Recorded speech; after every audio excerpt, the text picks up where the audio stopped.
കാട്ടാക്കട കളീക്കലിൽ പഥസഞ്ചലനത്തിന് കെട്ടിയ കൊടിത്തോരണങ്ങൾ നശിപ്പിച്ചു. SDPI നേതാവിന്റെ നേതൃത്വത്തിലാണ് കൊടിത്തോരണങ്ങൾ നശിപ്പിച്ചത്. വർഗീയ കലാപം ഉണ്ടാക്കാനാണ് ശ്രമമെന്ന് സംശയമുണ്ട്. സംഭവത്തിൽ RSS നേതാക്കൾ പരാതി നൽകി. വിവരങ്ങൾ പ്രജിത് മോഹൻ നൽകും. പ്രജിത്, എന്തടിസ്ഥാനത്തിലാണ് ഇപ്പോൾ ഈ കൊടിത്തോരണങ്ങൾ എടുത്തുമാറ്റിയിരിക്കുന്നത്? ഇതിന് പിന്നിൽ SDPI ഭീകരരാണ് എന്ന് സംബന്ധിച്ചുള്ള സ്ഥിരീകരണമുണ്ടോ?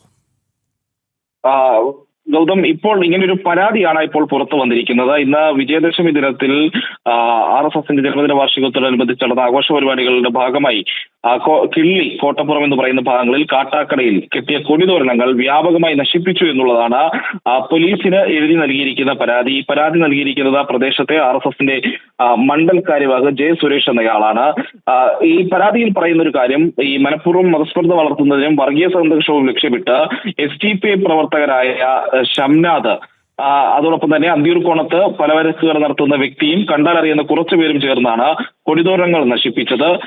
ഈ സംഭവം ഉണ്ടായത് സമയത്ത് സമയോചിതമായ ഇടപെടലുകൾ കൊണ്ട് വലിയ പ്രശ്നങ്ങൾ ഉണ്ടാകാതെ പോയിട്ടുണ്ട് എന്നുള്ളതും ഈ പരാതിയിൽ പറയുന്നു. അതിൽ ഏറ്റവും ശ്രദ്ധിക്കേണ്ട കാര്യം, ഈ വിജയദശമി ദിനത്തിൽ രാജ്യമെങ്ങും ഏകതയുടെ സന്ദേശം നൽകിയാണ് ഇത്തരത്തിൽ വിജയദശമി ദിനത്തിൽ പഥസഞ്ചലനവും അതോടൊപ്പം തന്നെ പൊതുപരിപാടികളും RSS സംഘടിപ്പിക്കുന്നത്. അത്തരം ഒരു പരിപാടിയുടെ കൊടിതോരണങ്ങൾ നശിപ്പിക്കുമ്പോൾ, വ്യാപകമായി നശിപ്പിക്കപ്പെടുമ്പോൾ അതിന് പിന്നിൽ ഒരു ആസൂത്രിത സ്വഭാവമുണ്ട്.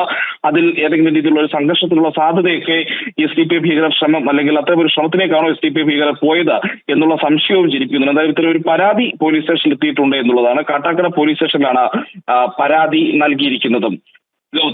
തിരുവനന്തപുരം കാട്ടാക്കടയിൽ RSSന്റെ പഥസഞ്ചലനത്തിന്റെ ഭാഗമായി കെട്ടിയ കൊടിത്തോരണങ്ങൾ നശിപ്പിച്ചിരിക്കുന്നു. സംഭവത്തിന് പിന്നിൽ SDPI ഭീകരരാണെന്നാണ് സംശയം. പ്രദേശത്ത് ബോധപൂർവം കലാപമുണ്ടാക്കാനുള്ള ശ്രമം SDPI ഭീകരർ നടത്തുന്നുണ്ടോ എന്ന് സംശയമുണ്ട്. രാഷ്ട്രീയ സ്വയംസേവക സംഘത്തിന്റെ മണ്ഡൽ കാര്യവാഹ് ഇതുമായി ബന്ധപ്പെട്ട് പോലീസിൽ പരാതി നൽകിയതായാണ് പ്രജിത് മോഹൻ റിപ്പോർട്ട് ചെയ്യുന്നത്.